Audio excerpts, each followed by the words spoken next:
तो आप क्या फाइंड आउट कर सकते हो कि जो आपका कोड वर्ड है, तो कोड वर्ड आप इन मैसेज रजिस्टर या पैरिटी बिट रजिस्टर या कोड वर्ड जो आपका आया है या कोड वेक्टर आया है उसकी हेल्प से आप क्या करोगे, कोड वेक्टर फाइंड आउट कर लोगे। ठीक है, सिंड्रोम डिकोडिंग की बात की थी कल के लेक्चर में हमने, सिंड्रोम डिकोडिंग ब्लॉक कोड के लिए जो एरर डिटेक्शन और एरर करेक्शन के काम आता। तो उसमें ये बात कर रहे थे हम कि कैपिटल एक्स से ट्रांसमिशन साइड है और कैपिटल वाई आपका रिसीवर साइड है। मतलब एक्स क्या है, जो ट्रांसमिटेड कोड वर्ड है जो आप भेजना चाह रहे हो, और वाई क्या आपका रिसीव्ड कोड वर्ड है। ठीक है, अगर दोनों इक्वल होंगे मींस कोई एरर नहीं है, और अगर क्या है कि दोनों इक्वल नहीं है तो मतलब वहां पर कोई ना कोई एरर है। ठीक है, फिर उस एरर की बात कर रहे थे कि कैसे फाइंड आउट करेंगे, डिटेक्ट कैसे करेंगे। तो उसके लिए हम यूज कर रहे थे H is equal to P transpose और आई। एच क्या होता है, पी ट्रांसपोज और आइडेंटिटी मैट्रिक्स का कॉम्बिनेशन होता है। पी ट्रांसपोज क्या है, कोएफिशिएंट मैट्रिक्स का ट्रांसपोज कैलकुलेट कर रहे हैं हम। ठीक है, तो कैपिटल एच अगर दिया हुआ है, capital H parity check matrix होती है। अगर कैपिटल एच आपको क्वेश्चन में दिया हुआ है मींस उसका एक कंपोनेंट पी ट्रांसपोज है और एक कंपोनेंट आपका आइडेंटिटी मैट्रिक्स है। आइडेंटिटी मैट्रिक्स इजीली आप फाइंड आउट कर सकते हो, डायगोनल में आपके क्या होंगे, वंस होंगे। ठीक है, तो पी ट्रांसपोज आपको दिया हुआ था, तो यहां से आप क्या करोगे, एच ट्रांसपोज कैलकुलेट करोगे।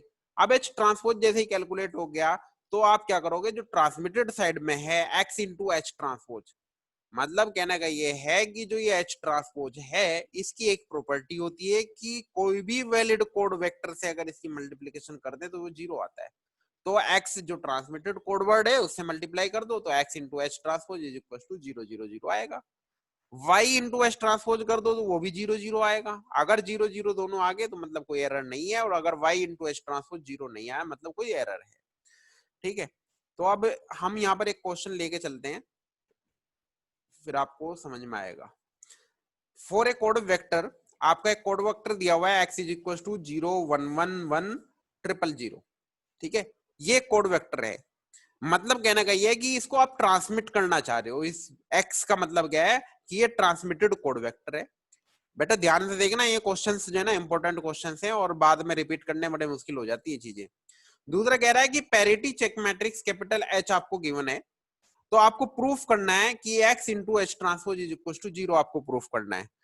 तो यहाँ पर क्या है, x आपको गिवन है, x की वैल्यू पता है, h आपके पास में गिवन है। h क्या है, आपका पैरिटी चेक मैट्रिक्स है।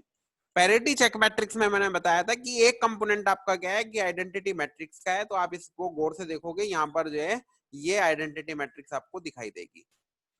ठीक है, तो जो रिमेनिंग पार्ट है, ये वाला जो रिमेनिंग पार्ट, ये वाली जो मैट्रिक्स बची, ये मैट्रिक्स आपकी किसकी है, किसकी मैट्रिक्स होगी, पी ट्रांसपोज की होगी। लेकिन मुझे यहाँ पर पी ट्रांसपोज या पी की रिक्वायरमेंट नहीं है। क्यों रिक्वायरमेंट नहीं है, क्योंकि मुझे प्रूफ क्या करना है, एक्स और एच ट्रांसपोज की दोनों की मल्टीप्लीकेशन 0 है, मुझे ये प्रूफ करना है। तो मेरे पास में एच है, एच को एच ट्रांसपोज में कैलकुलेट करूंगा यहाँ पर, और कैपिटल एक्स मुझे क्या है, गिवन है क्वेश्चन में। तो मुझे तो एच से क्या करना है, एच ट्रांसपोज कैलकुलेट करूंगा। तो मतलब जो इसकी कॉलम थे 1 1 1, ये इसकी रो में कन्वर्ट हो गया। इसका कॉलम 1 1 0 था तो 1 1 0 यहाँ पर आ गया। इसका 1 0 1 कॉलम था तो यहाँ आ गया। मतलब कहने का यह है कि रो को कॉलम और कॉलम को रो में हमने कन्वर्ट कर दिया। ये साइज बेटा लिखते जाना है 3 into 7 और 7 into 3, ये मैं कहीं पर भी बोल नहीं रहा हूँ, बट ये साइज आपको हर मैट्रिक्स की जब भी जो भी साइज होगा वो साइज आप हाथों हाथ यहाँ पर लिखते चले जाओगे। ठीक है, तो जब 3 into 7 था, 7 into 3, ये आपको पता है कि कैसे लिखते हैं साइज, एम क्रॉस एन का, कॉलम इंटू रो वाला, वो रो एंड कॉलम। तो यहां पर हम क्या कर रहे हैं, ट्रांसपोज अपने कैलकुलेट कर लिया। अब x इंटू एच टी कर दो, तो h ट्रांसपोज और x की वैल्यू आपकी जो क्वेश्चन में दी हुई थी, x की वैल्यू 0 1 1 1 1 0 0 दिया हुआ था, और ये आपका क्या दिया हुआ है, h ट्रांसपोज जो आपने कैलकुलेट किया ऊपर। जब इनकी मल्टीप्लीकेशन करोगे तो मल्टीप्लीकेशन किससे होती है, आपका ये रो थी तो इस कॉलम में मल्टीप्लीकेशन करोगे पहले, तो एक कंपोनेंट यहां पर आएगा। तो आप देखोगे पहले वाला कंपोनेंट 0 into 1 आएगा, तो 0 into 1, फिर एक्सोर करोगे। दूसरा कंपोनेंट क्या है यहाँ पर, 1 into 1 वाला आ गया आपका, तो ये आपका यहाँ पर एक्सोर हो गया। फिर एक्सोर 1 into 1, ये वाला तीसरा वाला, यहाँ से तीसरी कंपोनेंट, यहाँ का तीसरा कंपोनेंट। फिर इसके रिमेनिंग क्या है, तीनों जीरो हैं, तो बाकी के क्या हो जाएंगे, वो जीरो हो जाएंगे। तो 1 into 0 तो ये था, और बाकी के क्या होंगे, 0 into 1 या जो भी रहेगा तो वो जीरो रहेगा, और यहाँ पर लगा दिया कॉमा। तो ये एक कंपोनेंट हुआ। फिर आप इस रो की इस कॉलम में मल्टीप्लीकेशन करोगे। जब इस कॉलम में मल्टीप्लीकेशन करोगे तो ये आपके पास में एक एक कंपोनेंट यहाँ पर ये आया। ठीक है, मैं इसको पूरे को एक्सप्लेन नहीं कर रहा हूँ, आप जो समझदार हो कि 0 की मल्टीप्लीकेशन 1 में हुई, 1 की फिर 1 में हुई, फिर 1 की 0 में हुई, फिर ये 3 0 थे तो रिमेनिंग पार्ट आपके 0 रह गए। ठीक है, सिमिलरली थर्ड वाला जो कॉलम होगा उसके साथ में मल्टीप्लीकेशन होगी तो तीसरा कंपोनेंट आपके पास में कुछ ये आएगा। अब जब इनकी मल्टीप्लीकेशन करेंगे, वो मल्टीप्लीकेशन में एक बार बता दूं आपको, 0 इंटू 1 0 हो गया, प्लस 1 इंटू 1 1 हो गया, 1 इंटू 1 1 हो गया, और 1 इंटू 0 0 हो गया आपका। फिर यहाँ पर 0 इंटू 1, फिर ये 0 हो गया आपका, फिर ये 0 इंटू 0, और फिर अगला भी 0 इंटू 0 था तो 2 0 और आपके पास में आ गए। तो मतलब एक कंपोनेंट मेरा यहाँ पर ये कंप्लीट हो गया। सिमिलरली दूसरा करूंगा मैं, मतलब 0 इंटू 1 आपका 0 होगा, मतलब कोई भी बिट अगर एक 0 है तो वो आपका 0 होता है। अब 1 इंटू 1 है यहाँ पर, 1 इंटू 1 का क्या होगा, वो 1 होगा। ठीक है, 1 इंटू 0 या 0 0, मतलब कहना क्या है कि 1 और 1 होगा तो 1 होगा, अदरवाइज वो 0 होगा। अब ये वाला एडिशन और देख लेते हैं। ये क्या है, 0 था, 0 प्लस 1 1 हो गया, 1 प्लस 1 1 हो गया, फिर 1 प्लस 0 0 हो गया, 0 प्लस 0 0 हो गया, 0 प्लस 0 फिर 0, 0 प्लस 0 फिर 0। तो आपके पास में क्या आएगा, वो 0 वाला कंपोनेंट आ गया। सिमिलरली यहाँ पर देखोगे, यहां से चले हम, 0 प्लस 1 1 प्लस 0 कितना हो गया, 1, 1 प्लस 1 क्या हो गया 1, फिर 1 प्लस 0 1, फिर 0 फिर 0, तो 1 प्लस 1, सॉरी यहाँ पर 1 प्लस 1 आपका क्या था, 0 हो गया था। ठीक है ना, 0 प्लस 1 तो 1 था, 1 प्लस 0 1 था, और 1 प्लस 1 आपका 0 होगा एक्सोर में, और 0 प्लस 0 0, 0 प्लस 0 प्लस 0, तो आपका यहाँ पर क्या आ गया, 0 आ गया ये कंपोनेंट। तो इसी तरीके से इस वाले कंपोनेंट में देखोगे, बाकी की रिमेनिंग बिट 0 है, 2 1 है, तो 1 प्लस 1 0 होगा, और 0 में 0 ऐड करोगे तो 0 होगा। तो एक्सोर एडिशन करना है, तो x into S transpose is equal to 0 0 0 आ गया। ठीक है, अगर ये चीज समझ में आ गई तो मैं आगे बढ़ता हूं, फिर आगे के क्वेश्चंस भी आपको इजी वे में समझ में आएंगे। अब नेक्स्ट क्वेश्चन है आपका, the parity check matrix of 7,4 Hamming code आपकी दी हुई है। क्या दिया हुआ है, पैरिटी चेक मैट्रिक्स दी हुई है। पैरिटी चेक मैट्रिक्स को कैपिटल एच से डिनोट करते हैं। 7,4 हैमिंग कोड है, मतलब जो कोड वर्ड है उसकी लेंथ आपकी 7 है, जो मैसेज बिट है जो सेंड कर रहे हो वो 4 बिट का है आपका, और 7 माइनस 4 इज इक्वल टू 3 जो होगा वो आपकी क्या होंगी, चेक बिट्स होंगी। अब क्वेश्चन में कह रहा है कि calculate the syndrome vector for single bit error. एक सिंगल बिट एरर के लिए आपको सिंड्रोम वेक्टर कैलकुलेट करना है। सिंड्रोम वेक्टर क्या होता है आपका, कैपिटल एस होता है, और सिंगल बिट एरर के लिए आपको फाइंड आउट करना है। तो हमें पता है कि एस इज इक्वल टू जो होता है वो क्या होता है कि जो आपका एरर वेक्टर है कैपिटल ई वो, और आपका इनटू एच ट्रांसपोज क्या है, एस इज इक्वल टू आपका क्या कैलकुलेट करते हैं हम, ई इंटू आप लगाते हो कि जो एच है आपका पैरिटी चेक मैट्रिक्स है उसका ट्रांसपोज अगर आप कर दोगे तो वो आपका सिंड्रोम वेक्टर आएगा, S is equal to E into H transpose. ठीक है, तो ई क्या होगा आपका, एरर वेक्टर। एरर वेक्टर का जो साइज होगा भाई, जो आपका एच ट्रांसपोज है उसका साइज कितना होगा, ये 3 इंटू 7 है, तो एच ट्रांसपोज का साइज क्या होगा, इसका उल्टा हो जाएगा, 7 इंटू 3 होगा, और तो ये कितना 1 इंटू 7 का होगा एरर वेक्टर। 1 इंटू 7 का क्यों हुआ, 1 इंटू 7 का ये कि सिंगल बिट एरर है तो 1 एक रो रहेगी, 7 बिट का यहाँ पर दिया हुआ है 7,4 है, तो 7 बिट का आपका कोड वर्ड है तो ये 7 होगा। ठीक है, अब इन दोनों की अगर मल्टीप्लीकेशन करोगे तो वो आपका क्या आएगा, सिंड्रोम वेक्टर कैलकुलेट होकर आ जाएगा।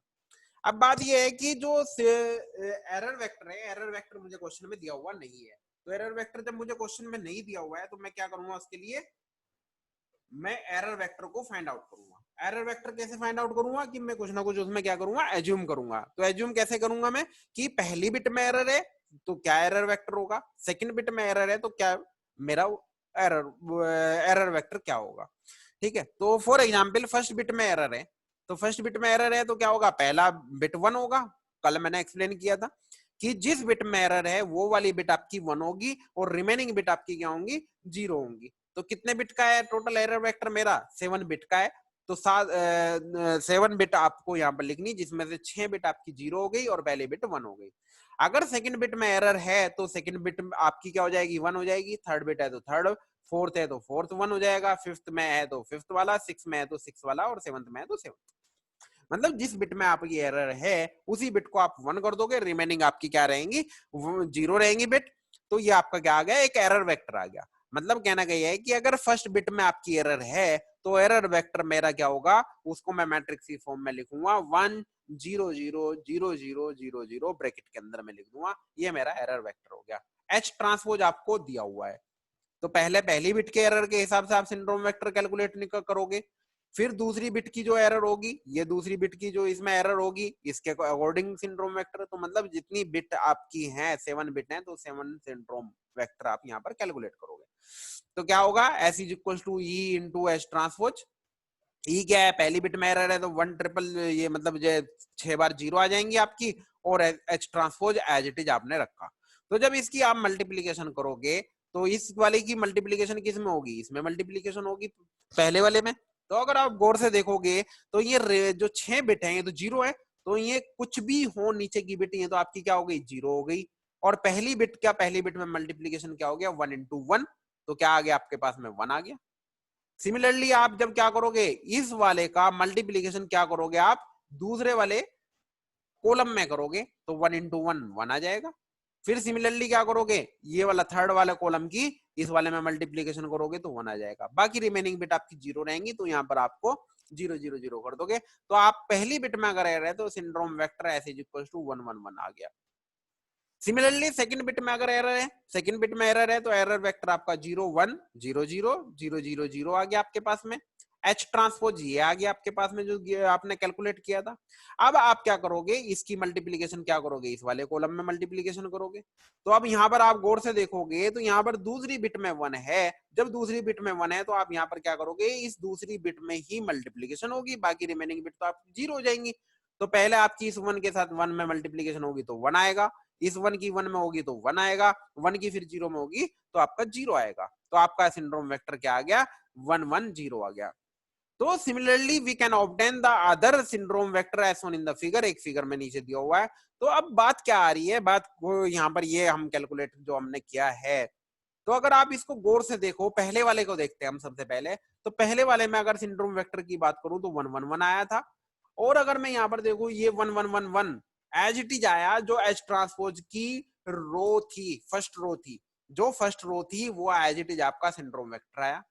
अगर यहाँ पर मैं गौर से देखूं तो यहाँ पर भी क्या हुआ, सिंड्रोम वेक्टर 1 1 0 आया, मतलब इसकी जो सेकंड रो थी एच ट्रांसपोज की वही मेरा सिंड्रोम वेक्टर आया। मतलब कहने का ये है कि अगर सेकंड बिट में एरर है, सेकंड बिट में एरर है तो second row of H transpose, second row of H transpose will be the syndrome vector S. Clear है मेरी बात। तो सिमिलरली यहाँ पर ऊपर भी आप देखोगे भाई, इसमें पहली बिट में एरर थी तो पहली रो हो गई, दूसरी बिट में थी तो दूसरी रो हो गई, थर्ड बिट में होगी तो आप क्या देखोगे, तो थर्ड बिट 1 होगी, तो थर्ड बिट 1 होगी तो ये जो थर्ड बिट वाला मतलब थर्ड रो होगी 1 0 1, इसमें सिर्फ मल्टीप्लीकेशन होगा, रिमेनिंग बिट हमारी क्या होती है, 0 है। तो आपका क्या आएगा, सिंड्रोम वेक्टर 1 0 1 आएगा। जब फोर्थ में होगी एरर तो 0 1 1 आएगा, जब फिफ्थ में होगी तो 1 0 0 आएगा, सिक्स में होगी तो 0 1 0 आएगा, और सेवंथ में होगी तो 0 1 1 आएगा। तो आपको दो एक दो कैलकुलेट करोगे, रिमेनिंग आप कर सकते हो कि similarly we can obtain the syndrome vector by using E into H transpose. तो टेबल बना दी यहाँ पर, तो वही टेबल इन्होंने बनाई। अच्छा दूसरा क्या है कि यहाँ पर ये भी है कि अगर आपकी कोई एरर नहीं है, मतलब कोई एरर नहीं है, तो आपका एरर वेक्टर क्या होगा, 6 की 6 बिट आपकी कितनी होंगी, वो 7 की 7 बिट आपकी 0 होंगी। जब 7 की 7 बिट 0 होंगी तो यहाँ पर कुछ भी हो तो वो 0 हो जाएगा, तीनों के तीनों कॉलम में जब आप मल्टीप्लीकेशन करोगे तो 0 हो जाएगा। मतलब कहने का ये है कि अगर कोई एरर नहीं है तो जो सिंड्रोम वेक्टर कैपिटल एस होता है वो आपका 0 0 0 होता है। ठीक है, तो यहाँ पर क्या हुआ कि अगर ये 0 0 0 है, ये कंडीशन इसने ये ले ली, तो सिंड्रोम वेक्टर 0 0 0 आएगा। पहली बिट में एरर है तो first row of H transpose जो थी आपकी 1 1 1 लिख दी, second row of H transpose आपकी ये लिख दी, third row of H transpose आपकी ये लिख दी, और फोर्थ बिट में एरर है तो फोर्थ रो, फिफ्थ में तो फिफ्थ रो, सिक्स में तो सेवंथ, और सेवंथ में तो सेवंथ वाली रो आपकी आ गई। तो मतलब कहने का ये है कि अगर आप इसको गौर से देखोगे, ये वाली कंपोनेंट यहाँ से लेकर के यहाँ तक का, तो ये वाला आपका क्या है कि एच ट्रांसपोज है जो आपने कैलकुलेट किया था। ऊपर एच आपको दिया हुआ था तो एच ट्रांसपोज आपने यहाँ पर कैलकुलेट किया था, ये एच दिया हुआ था, यहाँ पर ये कैलकुलेट कर लिया आपने एच ट्रांसपोज। ठीक है ना। तो आपको सिंड्रोम वेक्टर निकालना था, तो सिंड्रोम वेक्टर निकाल दिया। किसके लिए निकालना था, जब सिंगल बिट एरर है। तो सिंगल बिट एरर अगर होगी तो वो आपका क्या होगा, जो एच ट्रांसपोज है वही आपका सिंड्रोम वेक्टर होगा। ठीक है, आई थिंक मेरे ख्याल से सारी चीजें यहाँ तक क्लियर होंगी, उसमें कोई डाउट होना नहीं चाहिए। अगर कोई डाउट है तो आप पूछ सकते हो अभी भी। Error correction using syndrome vector, ये कल भी हमने डिस्कस किया था, कल हमने थ्योरेटिकल किया था, आज न्यूमेरिकल लेके इसका डिस्कशन करेंगे। अब यहाँ पर एरर को कैसे करेक्ट कर रहे हैं, अब वो कह रहा है कि एरर को करेक्ट करने के लिए फॉर एग्जांपल यहाँ पर ले लिया कि हमारे पास में एक्स है, हमारे पास में ये ट्रांसमिटेड कोड वेक्टर है जिसको हम ट्रांसमिट करना चाह रहे हैं, और रिसीव्ड जो हुआ y इज इक्वल टू मुझे ये रिसीव्ड हुआ, तो इसका मतलब क्या है, assuming the error to be in third position, assume कर लिया कि थर्ड पोजीशन में अगर एरर है, तो हम यहाँ क्या कह रहे हैं कि कैलकुलेट करना है सिंड्रोम वेक्टर, तो s is equal to y into s transpose से निकालेंगे। अब ऑब्टेन करनी है एरर वेक्टर, तो s is equal to e into s transpose निकालेंगे। ठीक है, that is s is equal to e भी कह रहा है, ठीक है ना। तो अब ये क्या कह रहा है, from the syndrome vector we obtain the error vector, syndrome से एरर वेक्टर कैलकुलेट कर रहे हैं, और जब एरर वेक्टर मेरे पास में है तो आपका क्या होगा, transmitted x is equal to y x और e, या y is equal to x plus e, दोनों कंडीशन हो सकती है। तो अब यहाँ पर देखो, to clear about the concept of error correction using syndrome vector, let us consider one example. For this let us use the following parity check matrix, मतलब ये हमने क्या करा, लेट अस यूज लिखा है हमने, ठीक है, क्वेश्चन में जो दिया हुआ होगा उसको यूज करेंगे। ये पैरिटी चेक मैट्रिक्स H अगर ये है, हमने एज्यूम कर लिया। अब हम क्या करें, first we obtain the received code vector y, आपको रिसीव करना है। अब आप एज्यूम क्या कर रहे हो कि x इज इक्वल टू 0 1 0 0 1 1 0 है, ये आप एज्यूम कर रहे हो, क्वेश्चन में आपके यहाँ तो कहीं नहीं लिखा हुआ है, लेकिन ये आपने यहाँ पर एज्यूम किया था 0 1 0 1 1 0, तो वही x इज इक्वल टू हमने एज्यूम कर लिया। आपके क्वेश्चन में जो x दिया हुआ होगा आप उसके रेस्पेक्ट में यहाँ बात करोगे, ठीक है। तो यहाँ एक एग्जाम्पल ले रहे हैं कि हमने एज्यूम कर लिया कि x हमारा ये है, तो ये क्या हमारा ट्रांसमिटेड कोड वेक्टर है। जब मेरा ये ट्रांसमिटेड कोड वेक्टर है, अब उसके बाद क्या कह रहे हैं कि अब हम ये भी एज्यूम कर रहे हैं, let the received code vector B obtained by assuming, क्या एज्यूम कर रहे हैं कि थर्ड बिट में एरर है, थर्ड बिट में एरर है, मतलब कहना का ये है कि जो थर्ड बिट होगी x की वो आपकी इसकी अपोजिट होगी, मतलब वहां 0 था जो ट्रांसमिट किया था, मतलब रिसीव्ड पे 1 हो गया, तभी तो एरर हुई, उसका अपोजिट होगा यहाँ पर। तो इसको हमने क्या कर दिया, एक सर्किल बना करके डिनोट कर दिया। ये वाली जो चीज हमने करी है, ये सारी चीजें एज्यूम करी हैं। अब बात आती है यहाँ पर, अब सिंड्रोम कैसे डिटरमाइन कर रहे हैं, तो सबसे पहले s is equal to y into H transpose कर लो। तो क्वेश्चन में अगर आपको y दिया हुआ है तो y ये हो गया, और h ट्रांसपोज आपने h जो दिया हुआ था उसका h ट्रांसपोज कैलकुलेट कर लिया। अब आप क्या करोगे, इसकी इसमें मल्टीप्लीकेशन करोगे। जब इसमें मल्टीप्लीकेशन करोगे तो सेकंड और थर्ड बिट 1 के साथ मल्टीप्लाई होंगी, सेकंड और थर्ड, तो 0 और 1, तो ये तो 0 हो गई, ये आपकी 1 हो गई, फिर ये आपकी कौन सी 1 होगी, ये वाली 0 हो गई, ये वाली 0 हो गई, तो आपके पास में क्या बचा, 1 बचा, ठीक है। फिर इसकी मल्टीप्लीकेशन फिर आप इसमें करोगे, तो पहली बिट आपकी क्या हो गई, 0, दूसरी बिट आपकी कितनी हो गई, 1, तीसरी बिट क्या हो गई, 0, तो अभी तक 1 चल रहा है, फिर 0 हो गई, फिर 0 हो गई, फिर 1 हो गया, तो 1 प्लस 1 आपका क्या हो गया, 0 हो गया।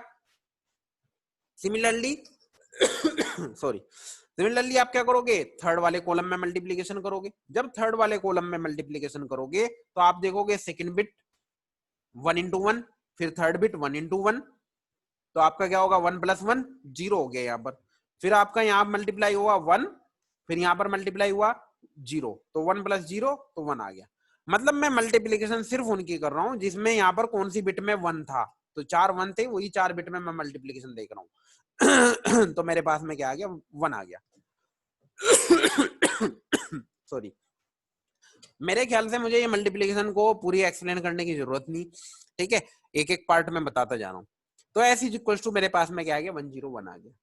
तो जब मेरे पास में ये सिंड्रोम वेक्टर है 1 0 1 आ गया, इसका मतलब कहने का ये है कि 1 0 1 का मतलब क्या हो गया, सीधा सीधा सा कि ये 0 नहीं है, तो मतलब एरर तो है। अब एरर कौन सी बिट में है, तो 1 0 1 देखो इस H ट्रांसपोज में, ये जो H ट्रांसपोज वाली मैट्रिक्स है इसमें देखो 1 0 1 कहाँ है, आप गौर से देखोगे थर्ड वाली रो है, तो थर्ड वाली रो का मतलब ये हो गया कि अब आपकी थर्ड बिट में एरर है।